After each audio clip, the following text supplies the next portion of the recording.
Estás escuchando Milenio 3 por Aluka Nanika. 2 y 8 minutos, aquí estamos, la nave del misterio, Milenio 3. Por cierto, como el asunto es muy serio, y es verdad que a uno se le queda el alma un poco helada con todo esto, pero es historia, y nos gusta bucear por la historia y contarla a nuestra forma, impresionarnos con ella. Qué diferente es que, bueno, aparte de que esto no se da mucho en las escuelas, te cuenten la historia de una forma repetitiva o la sientas o la vivas.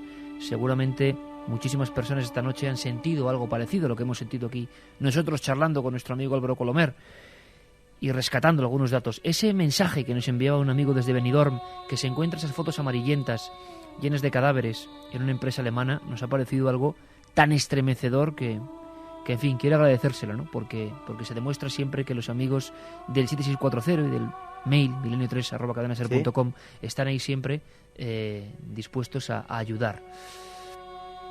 Vamos a ver.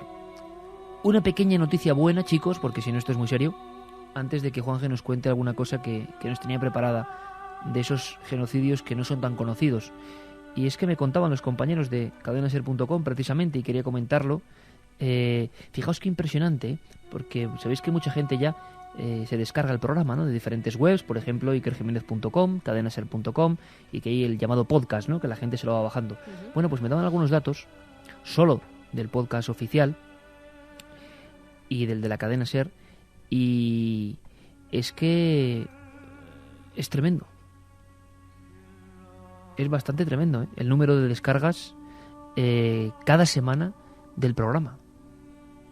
Por encima del 500.000 de descargas de cada programa, Santi.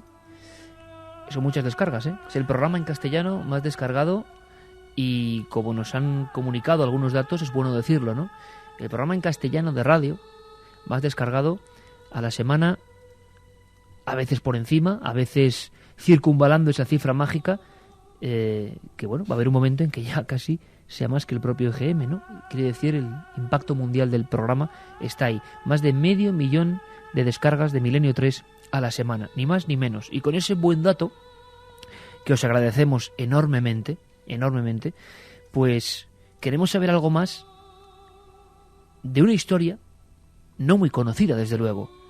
Ahí fuera, cuando aprovechamos rápidamente para ir a por esas provisiones, llámese agua, café, y venir rápidamente de nuevo también a esta casa nuestra y casa vuestra, que es la SER y que es la radio, surgen historias repentinas.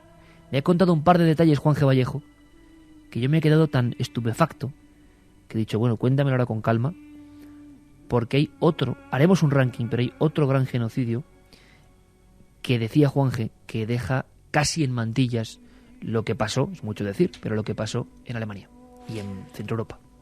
Lo primero quiero decir una cosa, Iker. El periodismo lo que sirve para despertar conciencia. Y si estamos aquí hablando de esto, en contra de lo que pueda llegar a pensar aquí, no es por morbo ni mucho menos. La gente tiene que saber lo que ha sucedido en la historia para que no vuelva a pasar. Porque me parece terrible que personas como Pol Pot acabara muriendo, yéndose de esta tierra de una forma natural en 1998, sin que nadie hiciera nada, sin que tantos políticos que nos rodean se sigan dando golpes en el pecho, buscando o dando su voz, buscando la paz mundial, la famosa paz que nunca se llegará a alcanzar. En el año 1975 comenzó, para mí, la mayor locura que la historia nos ha dado en el siglo XX. Justo cuando los norteamericanos abandonan parte del sudeste asiático, hay un señor que se llama Pol Pot que se hace con los mandos de un país que es Camboya. Y a partir de ahí empiezan 4 años de locura como yo jamás he estudiado a lo largo de mi vida. Además porque yo me interesé por esta historia porque tuve la suerte de conocer a algunos de los primeros cámaras de televisión que pudieron entrar en Camboya después de aquella fecha. Este señor, Pol Pot, comunista aférrimo, que llegó el comunismo hasta un extremo como nunca jamás en la historia se ha llevado, pues le sucede lo siguiente. Empieza a leer sobre los maravillosos templos de Angkor, sobre la cultura Khmer, que es una cultura que se desarrolla en el siglo II después de Cristo, muy parecida a la cultura maya. Y él piensa que el esplendor de Camboya tiene que repetirse de nuevo, tal y como sucedió hace casi 2000 años. Y entonces, en esa locura, pues de repente dice que el año 1975 es el año cero. El año cero en el que todo tiene que volver a empezar, y él se denomina Khmer como los antiguos Khmeres y se denomina prácticamente un rey. A partir de ahí lo que hace es prohibir las ciudades, prohibir la moneda, prohibir los libros, prohibir los intelectuales. Cualquier persona que podía estar en contra de lo que él pensaba que era el auténtico comunismo, que era el apegado a la tierra, del cultivo del arroz y del reparto de lo que era simplemente el trueque, estaba condenado. Hasta tal punto llegó la locura de ese año cero, que se empezaron a crear toda una serie de campos de concentración. Algunos se les pusieron sobrenombres tan terribles como el sitio donde se entra pero no se sale. El sitio donde se entra pero no se sale. Pero no se sale. Hubo campos de concentración donde no hubo ni un solo superviviente. Las cifras, que todavía no se estaban de acuerdo de ellas, habla que se mataron entre 2 y 3 millones de personas en 4 años. Una gran cantidad de la población de Camboya, pensando que Camboya es un país pequeño. La locura llegó a ser tan grande que Camboya se convirtió, como puso a todo el mundo a cultivar arroz, se hizo en esos 4 años el mayor productor de arroz del mundo, y la gente se moría de hambre.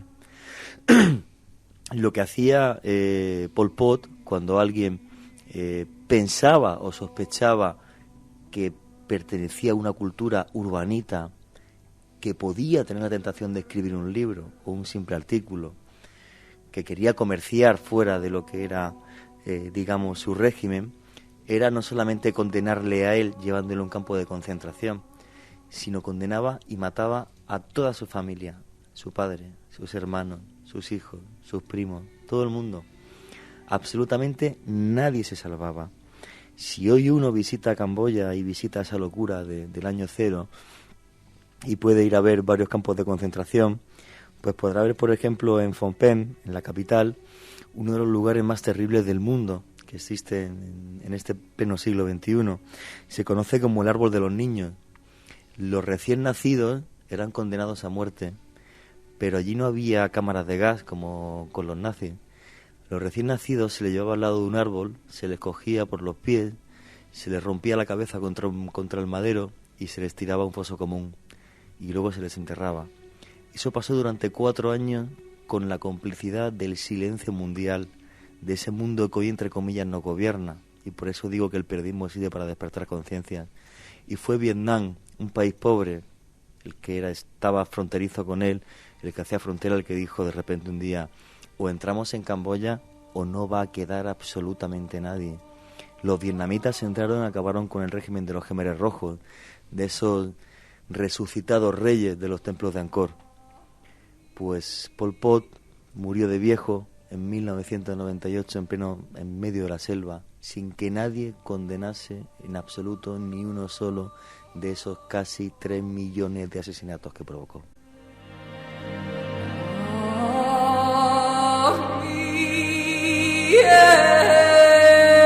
Los planos recién descubiertos en Berlín, en un piso de Berlín, sobre Auschwitz, nos han dado lugar a un sinfín de imágenes, ¿no? Terribles imágenes de esa especie, también terrible, ¿no? Tantas veces. O sea, Santi, que un día haremos un programa sobre estos lugares, los lugares donde se entra y no se sale, si te parece, porque es que, claro, también la imagen popular es que solo están los de los nazis, y no. Pues no, ha habido muchos a lo largo de la historia. Es más, ha habido muchos a lo largo simplemente del siglo XX, o sea, ¿para qué vamos a irnos a épocas más lejanas? Y en los 5 continentes, o sea, no hay un continente entero de este planeta que durante ese periodo de 100 años esté libre de una de esas manchas. En Europa ha habido varios, o sea, no solamente el de los nazis. Hace unas semanas citaba el caso de Croacia, en las mismas fechas, donde se cometió un genocidio tan terrible que los propios oficiales de las SS que estaban allí como observadores estaban horrorizados, y así lo expresaban en sus cartas. Cosas como lo que acaba de citar Juanje en Camboya. África ha sido un continente al que le hemos dado la espalda en Occidente durante mucho tiempo, y donde prácticamente sin que supiéramos nada han pasado atrocidades sin cuento. Sin que supiéramos nada. Ese es el gran misterio, ¿no? ¿Por qué foco sobre unas cosas y sobre otras la absoluta oscuridad? Fíjate que yo pensaba, y últimamente que estoy indagando sobre temas de la prehistoria, y sería para lanzar a nuestro público, ¿no?, esa pregunta: ¿qué demonios tenemos que tener nosotros dentro, en nuestro código genético, que tampoco se diferencia tanto del de muchos animales?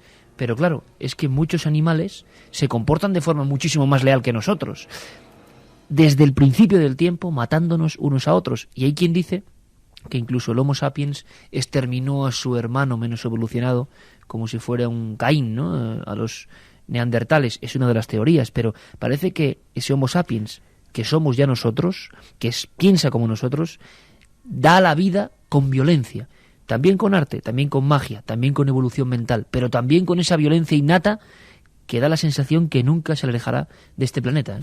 Hay un antropólogo genial que es Marvin Harris, el creador de la antropología social, que justifica en algunos artículos maravillosos la guerra. Por ejemplo, hace un artículo buenísimo sobre la guerra de los Marin, que es una tribu que hay en Papua Nueva Guinea, y comenta, bueno, pues que la guerra es parte inherente al ser humano, es parte de nuestro imperativo genético, somos violentos por naturaleza, tenemos tendencia a guerrear por naturaleza, pero es una cosa muy curiosa, ¿no? Porque lo que hace él en ese artículo es decir, bueno, pues cuando los Marin no caben en un espacio ya físico porque no tienen capacidad poblacional para que haya alimentos para todos, o sea, no hay alimentos, entran en guerra y entonces, bueno, pues la tribu que huye deja atrás a las personas enfermas, mayores, niños, de forma que el pequeño grupo que sobrevive va a una zona fértil y la repobla. Él justifica la guerra a nivel antropológico. El problema es que la guerra tiene dos cambios históricos que hacen que la teoría de Marvin Harris se convierta en algo demoníaco. Uno es cuando la guerra deja de ser familiar y de repente hay un señor que tiene poder, llámese rey o general, y él se queda sentado en su caballo o en su trono y manda a muchas miles de personas. Y luego hay un segundo cambio que es crucial, y es cuando se crean las armas nucleares y ya nadie puede ganar la guerra. Entonces, ahí la guerra termina con todo. Efectivamente. Pues Juanje, además das paso perfecto para lo que nos va a contar ahora Santi en unos minutos, porque antes vamos a visitar una montaña maldita. Es que, sin casi quererlo, esta noche nos ha salido un poco monográfico sobre la maldad humana, ¿es verdad? Y la guerra. Desde lo más grande o lo más terrible, como puede ser una bomba atómica, nos cuenta Santiago qué ha pasado con esa bomba atómica que está en algún lugar, perdida.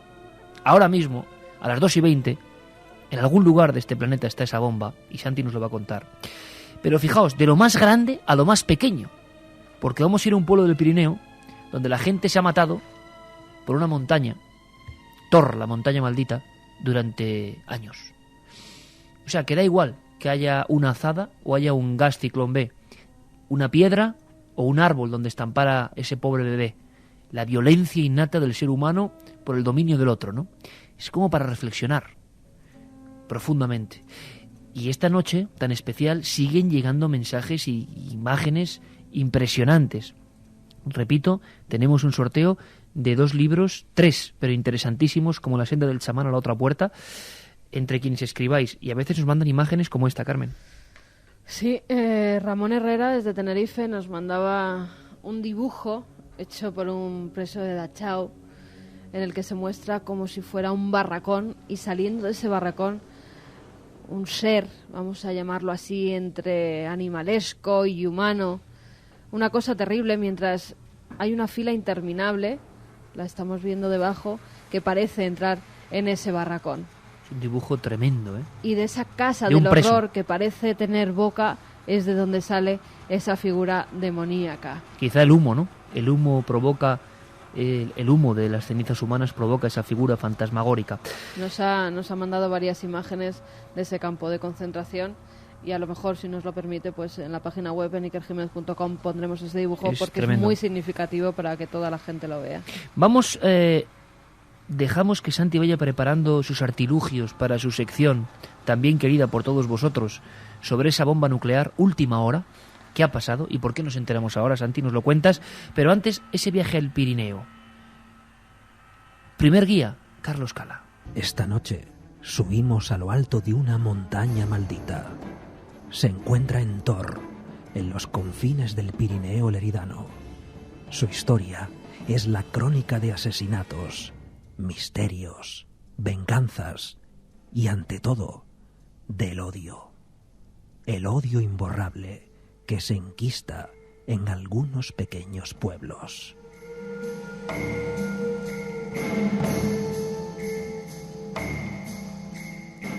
Un reportaje abrió los secretos de este lugar, la gran montaña, las muertes sin resolver y los siniestros personajes son los principales actores de este extraño drama. Un estudio de un compañero, Carles Porta, que, bueno, es una auténtica autoridad en el periodismo catalán, todo tipo de premios, enumerarlo sería imposible. Un programa que hizo, bueno, un formato de periodismo en este país hace ya casi 15 años, 30 minutos en la televisión de Cataluña, reconocido enviado especial de guerra, pero hubo una historia pequeña, ahora me vais a entender, pequeña en el sentido geográfico, de una montaña en mitad del Pirineo y la muerte. Y, oye, ¿sabéis vosotros eso? Igual mucha gente se siente identificada, ¿eh? Hay un dicho, no sé quién se lo oí, de pueblo pequeño, infierno grande.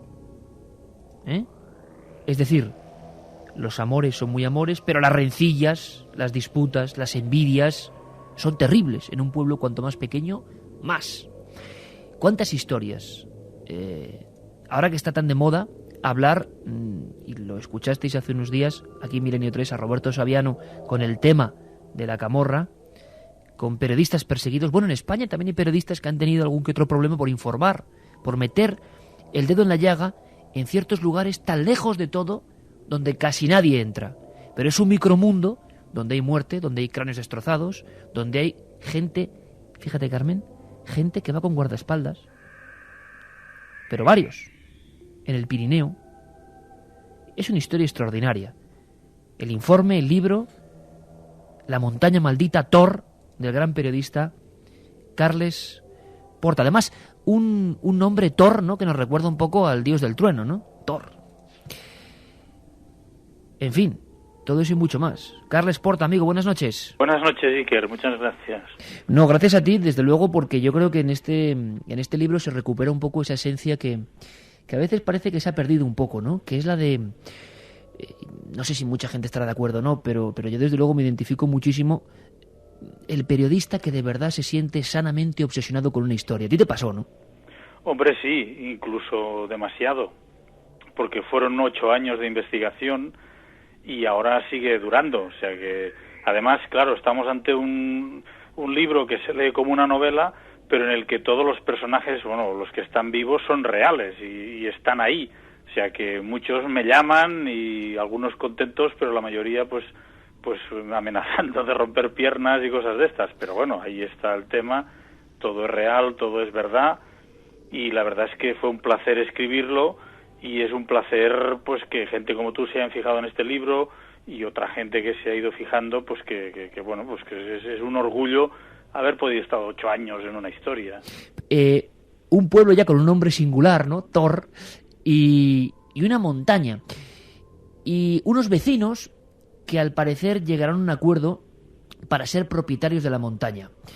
Y a partir de ahí, como siempre con estas cuestiones, los problemas. Pero es que aquí los problemas se llevan varias vidas por delante. Y todo empieza, pues hace prácticamente más de un siglo, ¿no?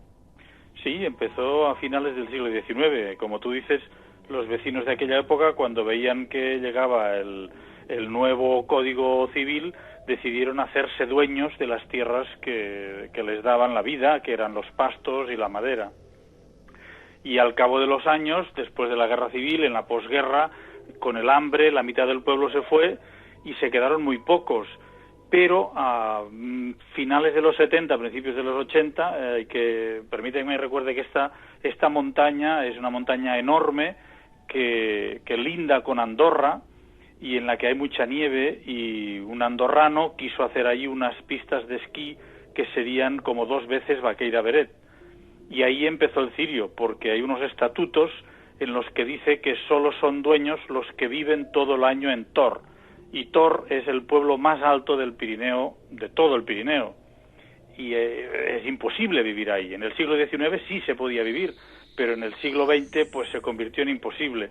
Y los 3 que poco o mucho vivían allí dijeron que el resto no tenían derecho. Y ahí empezó unos rifirrafes, y luego también hay que tener en cuenta que al estar al lado de Andorra, por allí pasa muchísimo contrabando y de todo tipo. Pues con los rifirrafes ha habido, en 13 vecinos, ha habido 13 vecinos ha habido 3 asesinatos. Que yo creo que es un porcentaje absolutamente de los primeros del mundo, imagino, ¿no? En cuestión de aldea y muerte, ¿no? Desgraciadamente sí. ¿Cómo en un lugar tan pequeño, tan entre comillas insignificante en cuanto a población, pueden pasar estas cosas y los odios pueden estar tan enquistados? Eso tú lo has vivido, ¿no? A flor de piel. Sí, esa es una de las claves, creo yo, de este tipo de situaciones, que en un pueblo tan pequeñito, es lo que tú decías al principio, ¿no? Pueblo pequeño, infierno grande. Yo creo que eso se debe básicamente a que las esencias están en estado muy puro. Es decir, cuando hay amor, hay muchísimo amor en estado muy puro, pero es que el odio también crece con una pureza peligrosísima. Y amar es muy difícil y odiar es muy fácil. Y en estos ambientes el odio llega a tener unas profundidades prácticamente irreconciliables. O sea, es imposible, si una familia se ha empezado a odiar, casi resulta imposible que las generaciones venideras dejen de odiarse, lo cual es realmente sorprendente, pero es así. En el mundo urbano todo se diluye un poco más. Tú puedes tener una bronca con un vecino, odiarle mucho, pero igual te tiras 15 días que no le ves. En un pueblo pequeñito de 13 casas, es que al vecino le notas. No es que le veas solamente, sino que es que le notas. Además, Tor, que es un pueblo precioso, con un paraje precioso, pues no hay más que una calle. Y por narices tienes que ver a todo el mundo. También es verdad que ahora mismo aquello es un paisaje maravilloso. Se ha quedado como en el siglo XIX, la nieve se lo come todo. Y además estos días que he hecho unas nevadas impresionantes en el Pirineo, ahora por allí solo pasan contrabandistas con moto de nieve, ¿no?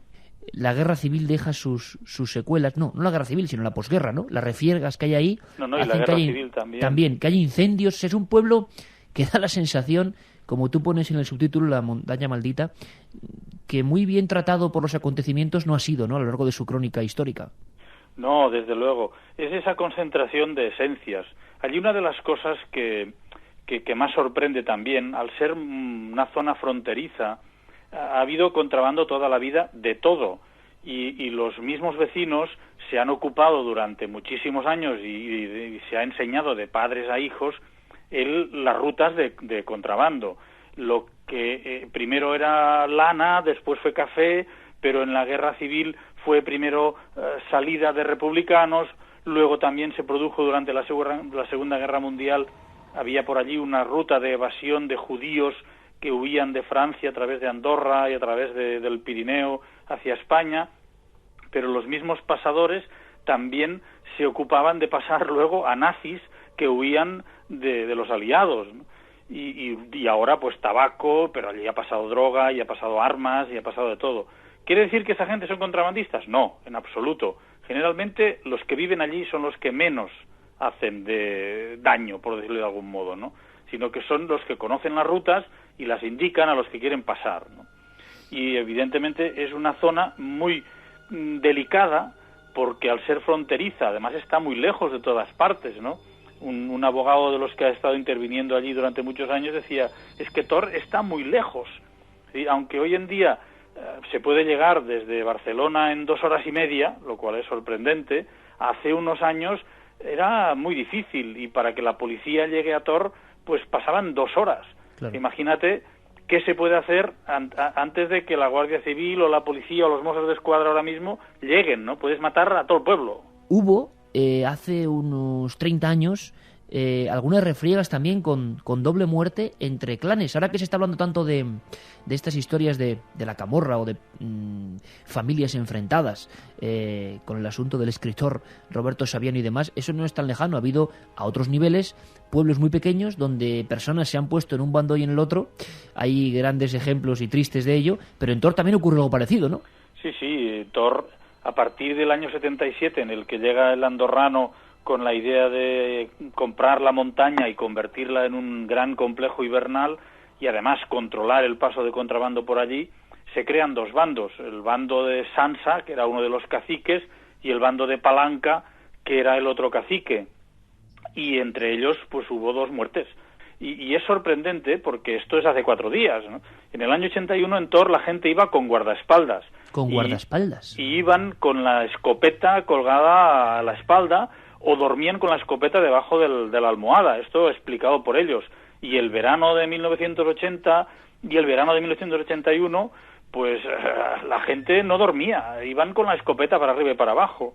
Y en una de las refriegas, en una discusión, pues uno sacó una pistola y le pegó un tiro a uno de los guardaespaldas de Palanca y otro de los guardaespaldas de Sansa le pegó un tiro al otro guardaespaldas y murieron 2 personas tiroteadas en el bellísimo y paradisíaco Pirineo, donde, vamos, es surrealista pensar en ese tipo de situaciones, pero sí se produjeron, sí. Todo se quiebra, Carles, cuando alguien decide darle otro uso a la madre naturaleza, ¿no? Vamos a decirlo así, o sea, atraer el turismo, el esquí, que imagino que se vislumbraba como una fuente de ingresos importante, y esa comunidad de vecinos, o parte de esa comunidad, se niega en redondo. La persona que al final, Sansa, se quedará como único propietario, porque creo que se demuestra que vive allí todo el año, ¿no?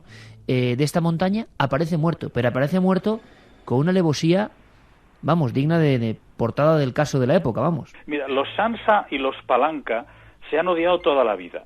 Yo creo que por un lío de faldas de cuando eran jovencitos, pero eso ya es mucho decir. Pero se han odiado toda la vida. Y el uno ha querido siempre que era el dueño del pueblo y el otro también. En el año 80, cuando hay los 2 primeros muertos, Palanca defendía la virginidad del pueblo. Con buen criterio, sin buen criterio, no lo sé, pero él decía, aquí no se toca nada, esto no se puede convertir en pista de esquí. Y Sansa, en cambio, decía que había que convertirlo en pistas de esquí. Pleitean en los juzgados durante 25 años y al cabo del tiempo, en el año 95, en febrero, un juez dictamina que Sansa es el único dueño de la montaña, 4.000 hectáreas de Pirineo al lado de Andorra, y le duró el jolgorio, el ser el emperador de la montaña, que él se autoproclamó emperador de la zona, le duró 5 meses. Al cabo de 5 meses, como tú decías, lo encuentran asesinado en su casa, con la mitad de los huesos rotos, casi intentaron ahorcarle y con el cráneo partido por un golpe también, ¿no? O sea que sí que había mucha gente desgraciadamente, que tenía ganas de acabar con él. En la investigación que yo hice llegué a encontrar hasta 14 posibles culpables con móviles que tenían ganas de eliminar a Sansa, vamos. ¿Y oficialmente qué ha ocurrido, Carles? ¿Qué se sabe pues de está los asesinos? Por cerrar. Pocos meses después de su muerte detuvieron a 2 hippies, que se les llama hippies, pero que son gente que no tiene donde caerse muerta. O sea, el término hippie lo utilizan los vecinos de la zona ante cualquier forastero que viene, ¿eh? O sea, nada que ver con aquello del amor libre. Pues detuvieron a 2 personas que estuvieron 14 meses en la cárcel, pero luego, al cabo de esos 14 meses, quedaron absueltos y ahora ya los 2 están muertos. Eran personas de una cierta edad, con problemas de salud debido al alcoholismo y a otras circunstancias, y ahora ya están fallecidas. Pero el caso está abierto y sin resolver. En mi investigación, y luego, aparte al salir el libro, me ha llegado muchísima información nueva que yo he puesto a disposición de las autoridades, porque si bien, como tú decías, a todo periodista nos gusta investigar y realmente es muy sabroso, quien debe hacerlo son las autoridades, y para eso están y para eso se dedican a ello, ¿no? Y no sé si avanzan o no avanzan en la investigación. Yo creo que les he dado datos importantes, pero desde la prueba periodística a la prueba jurídica hay un trecho muy largo, ¿no? Oye, Carles, y entonces la sensación que has tenido después de publicar recientísimamente este libro es que todavía eso ni mucho menos está olvidado, ¿no? Sino que incluso a ti te han llegado esos ecos de la maldición, de alguna forma, de que no les ha gustado nada, imagino, a algunas personas lo que tú escribes aquí. Hombre, yo he tenido la inmensa suerte de que todo lo que se dice en el libro, de la primera palabra a la última, es verdad. Lo que pasa que eso, cuando los personajes están vivos y además, pues algunos de ellos son gente, pues que les haría falta algún cursillo de socialización, pues que han vivido toda la vida bajo la ley del más fuerte, sencillamente es así. No es que sean malas personas, sino que sencillamente, pues bueno, aquí mando yo porque grito más o porque tengo el palo más largo, es así de simple. Pues claro, me he encontrado con 2 partes, ¿no? La parte buena que es que a la gente que se lo lee le ha encantado el libro y dicen que se lee como una novela y están entusiasmados, y la parte entre comillas mala, que desde luego me la he buscado yo, que es que, bueno, pues todos esos personajes tienen mi teléfono, saben dónde vivo, y en más de una ocasión me he encontrado pues con algún susto, ¿no? Yo creo que no pasará de ahí, pero claro, ahora lo que ha sucedido con la publicación del libro es que muchísima gente está peregrinando a Thor. Van a verles y claro, se los encuentran allí se encuentran los personajes que salen del libro. Eso no se puede hacer con ninguna novela, y en este caso pasa. Y hay días que los reciben bien y otros días que se cagan en todo. Verás tú la semana que viene. A mí me van a freír, y espero que solamente sea a llamadas o algún grito y algún insulto, a lo cual ahora mismo pues ya uno ya está acostumbrado, ¿no? Y esto está pasando ahora, y lo que nos gusta, a pesar de que, como muchos amigos estarán viendo, es que a veces el periodista lo pasa también mal, tiene la responsabilidad de contar, pero luego se da cuenta, ¿no?, de la reverberación de lo que hace. Seguro que no va a ir a más ni mucho menos, y lo que sí expones es una cosa que, fíjate, a mí me ha recordado en parte, aunque no tenga nada que ver, esa vieja película que hizo Chicho Ibáñez Serrador, que se llamaba ¿Quién puede matar a un niño?, donde todo ocurría en un paisaje bucólico, a pleno día. Era una zona de Menorca, si no me equivoco, pero el horror también puede ocurrir, la inquietud y el suspense, en pleno día, con plena luz, y en lugares absolutamente maravillosos, ¿no?, donde de repente ocurren cosas como las que recupera, las que trae en su libro Thor, la montaña maldita, nuestro amigo Carles Porta, que es toda una institución en el periodismo en Cataluña. Amigo Carles, pues muchísima suerte, un fortísimo abrazo. Eres muy amable, muchísimas gracias. Gracias, Carles. El gran Jerey Martínez, que nos pone una música absolutamente, lo digo siempre que surge Yanni, elegida, ¿no? Una música de luz para un programa de tinieblas. Y nos lo ha contado Carles Porta. Es que en un lugar de 13 vecinos llevan matándose y abriéndose la cabeza un siglo. En fin, la incógnita, ¿no?, de este mono humano.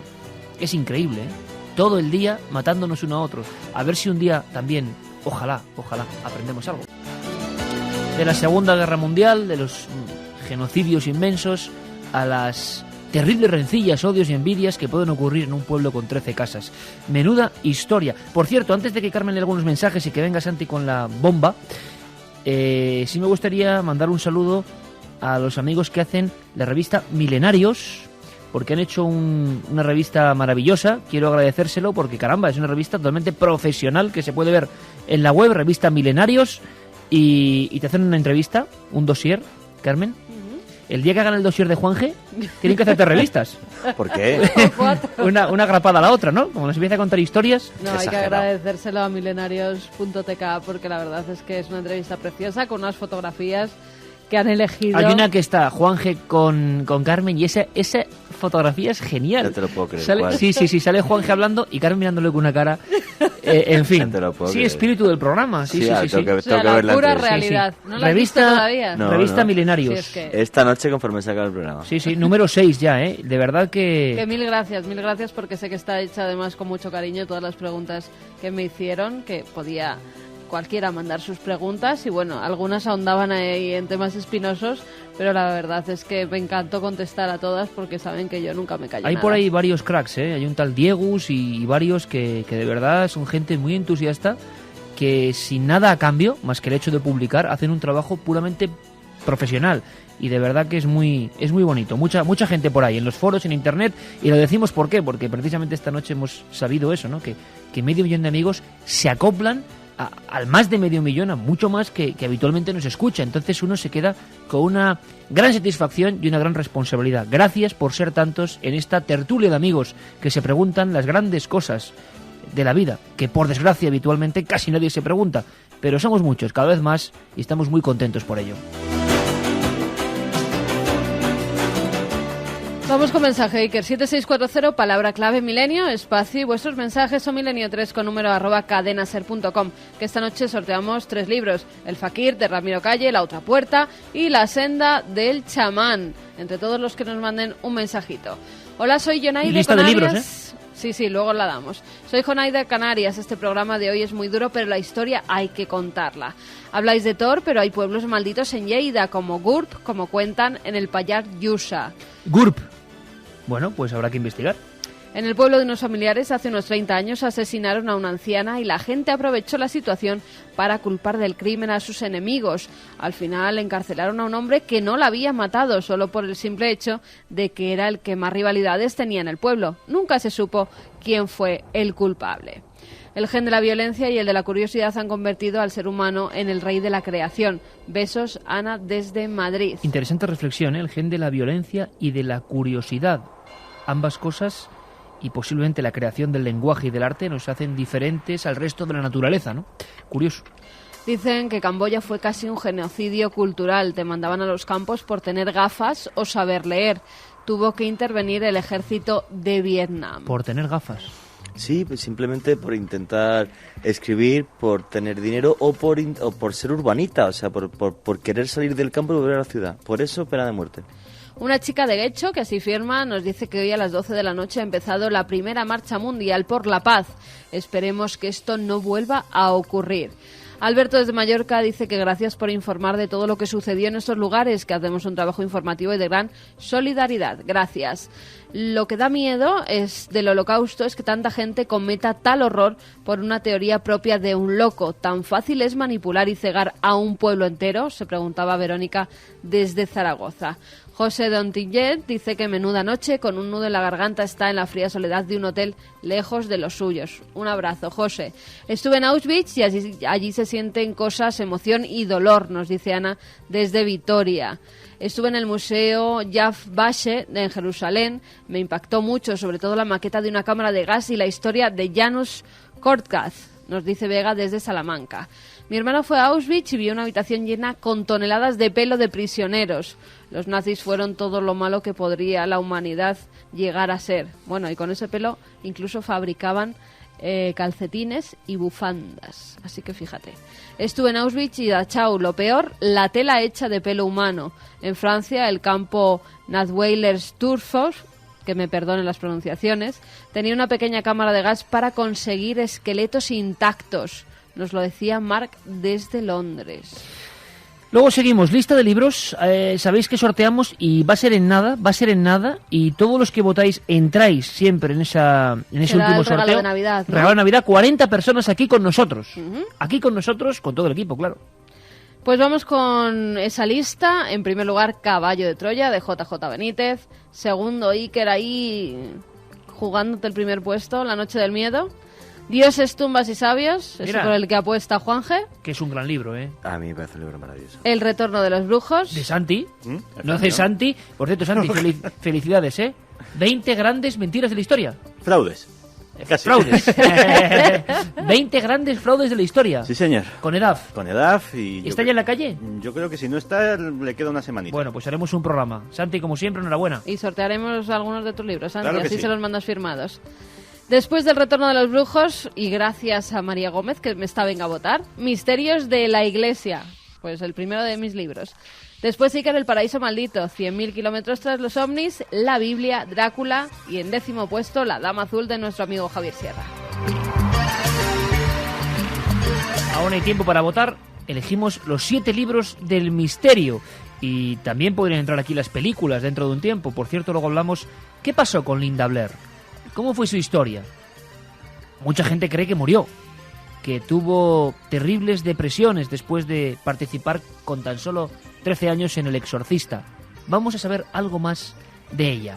Pero ahora llega el momento de don Santiago Camacho y una noticia que ha desplazado la sección que teníamos preparada sobre grandes espías.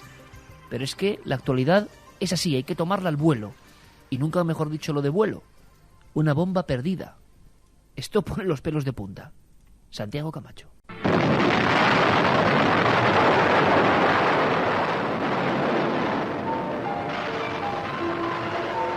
The energy that generates the heat of the sun and operates the solar system comes under the will of humankind. Lo acaba de decir hace un rato Juan G. Vallejo. La bomba atómica en el campo de la guerra, en todos los campos, lo cambió todo.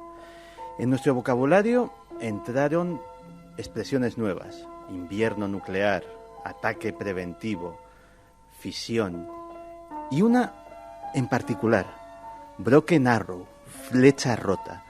El nombre en código que se da en el ejército estadounidense para designar una situación muy especial, la pérdida de una bomba atómica. Hasta el momento creíamos que en la historia había habido un Broken Arrow, una única vez, y que además había tenido lugar en nuestro país, el célebre incidente de Palomares. Pero acabamos de descubrir dos cosas muy inquietantes. Una de ellas que hubo otro, y otra que sigue vigente en la actualidad.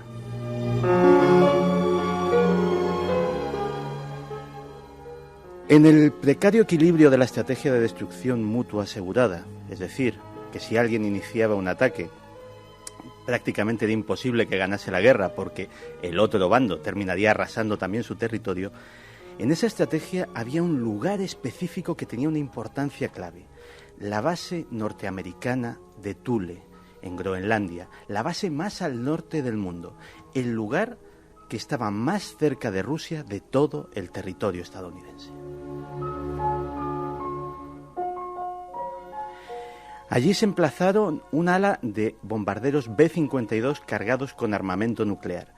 Se suponía que los radares de Thule serían los primeros en detectar un ataque por parte de la Unión Soviética y los aviones de Thule los primeros en responder.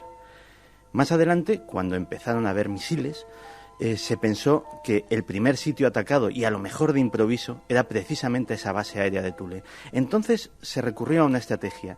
Sobrevolándola siempre habría una escuadrilla de bombarderos, nunca posados en tierra, siempre esperando que apareciese ese hongo siniestro sobre su base para lanzarse raudos contra el corazón de Moscú.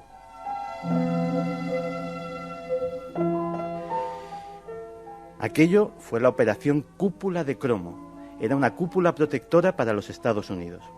Y así estuvieron desde 1960 hasta el 21 de enero de 1968, cuando la cúpula de Cromo se cayó.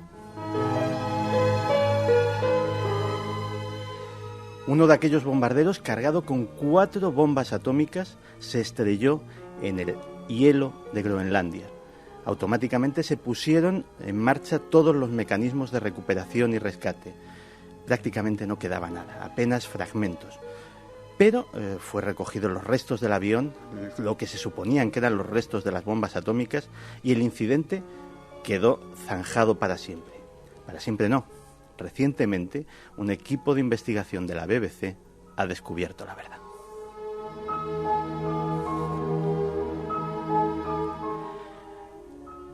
Cuando ya en los hangares los especialistas del ejército estadounidense empezaron a juntar los fragmentos que habían reunido, se dieron cuenta de que los fragmentos de bomba atómica correspondían a 3 de las bombas atómicas. Faltaba una, de la que no se había encontrado el más mínimo resto. Automáticamente se volvió a inspeccionar el lugar y descubrieron que en el hielo había un inmenso agujero que tenía restos de fibras de paracaídas. Una de las bombas había caído intacta y por el tremendo calor había derretido el hielo y estaba a muchos metros de profundidad bajo el mar.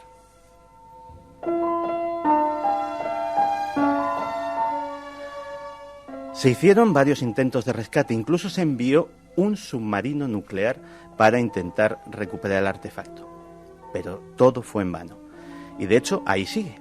Ahí está todavía. Una bomba atómica perfectamente intacta al lado de lo que fue una de las bases secretas más importantes de los Estados Unidos. Una bomba cuya explosión podría haber generado el inicio de una guerra atómica. Nadie se sabe todavía de ese artefacto. La versión oficial del Pentágono es que no existió. Pero este es solo uno de los muchos incidentes que no conocemos de la historia de las bombas atómicas. Una historia que empezó con este hombre. Sabíamos que el mundo no sería el mismo. Algunos se rieron, otros lloraron, la mayoría callaron. Supongo que todos lo pensamos de alguna u otra manera.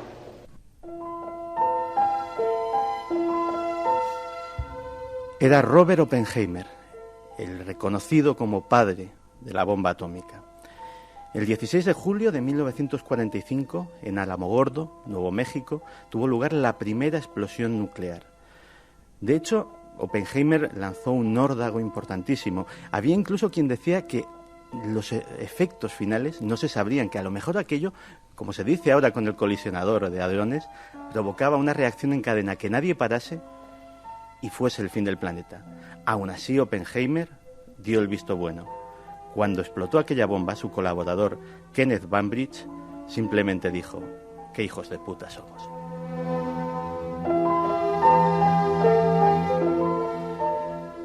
La historia secreta de las bombas atómicas continuó en 1946, Operación Crossroads, atolón de Bikini. Se desaloja a toda la población de las Islas Marshall diciendo que en unos días regresarán. Jamás volvieron. Todo el archipiélago quedó contaminado para siempre. Los habitantes de las Islas Marshall son actualmente un pueblo errante, como lo fueron los judíos, como lo son los gitanos. Viven de la hospitalidad de los habitantes de otras islas de archipiélagos cercanos. Es un capítulo más de la historia desconocida del átomo. Por si algún día los habitantes de las Islas Marshall tenían esperanza de llegar, el 21 de marzo de 1954 tuvo lugar una prueba nuclear que salió mal. Se esperaba que la explosión tuviera 3 megatones. Tuvo 15. Se evacuó por completo el archipiélago, lo poco que quedaba de habitantes. Los buques de observación quedaron afectados y hasta un pesquero japonés, el Lucky Dragon, que estaba a varios cientos de millas, perdió por causa de la lluvia radioactiva de las cenizas que cayeron sobre el barco a uno de los tripulantes, que se sepa, y los otros quedaron gravemente intoxicados. En la isla donde tuvo lugar la explosión, directamente, gran porción de ella quedó desintegrada.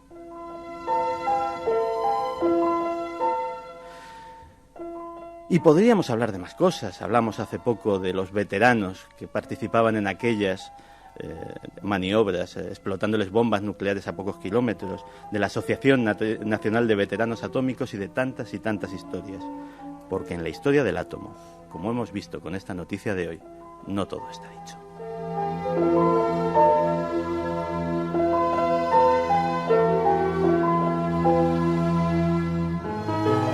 Como siempre, una gran lección de Santiago Camacho, basándose en esta noticia de última hora.